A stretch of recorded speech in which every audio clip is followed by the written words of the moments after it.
We move now to the deadly impact of our recent storms. A tree crashes down onto a car, killing one person. This accident happened just after 3:30 this afternoon, the tree landing on at least two cars. NBC4's Macy Jenkins is live at the scene for us and has details from a driver who escaped the falling tree. Macy. Hi, Robert. Mason Avenue was shut down for several hours tonight as that massive tree remained on top of the white SUV. Now, city crews were able to remove parts of the tree, cut it up, and push it to the other side of the street. But the bulk of it, including the large tree trunk, is still here on the side of the street. The community is reeling over the sudden accident that claimed the life of one driver. And we talked to one man exclusively who was still in disbelief that all of this happened. I was in shock. Even now I'm in a little shock. And for good reason. Robbie Iyer narrowly escaped death Friday afternoon after a massive tree at least 75 feet tall crashed onto his car while he was driving to pick up his wife from work in Winnetka around 4 p.m. And all of a sudden I just saw some thunder or lightning kind of. And a big tree fell on my car. I didn't even realize the tree fell on my car.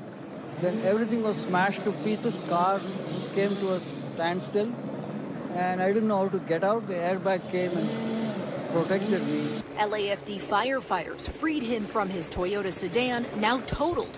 But the driver in the white Nissan Xterra SUV behind him wasn't so lucky. The tree crashing directly on top of that car, pinning him inside. Stanley Holloway lives across the street.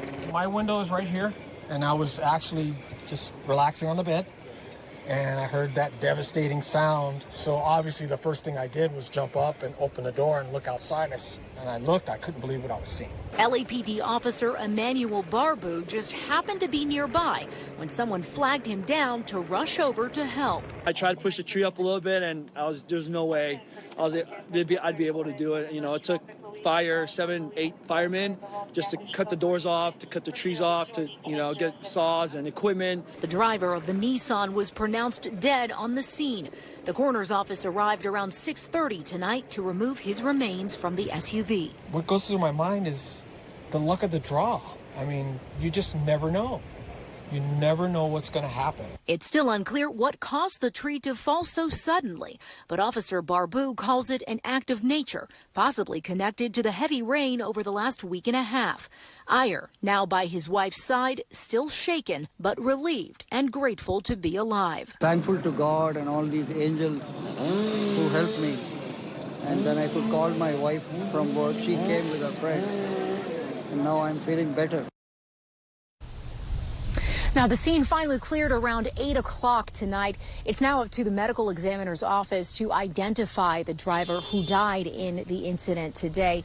Again, authorities are still trying to figure out what caused that tree to fall so suddenly. Reporting live in Winnetka tonight, Macy Jenkins, NBC4 News.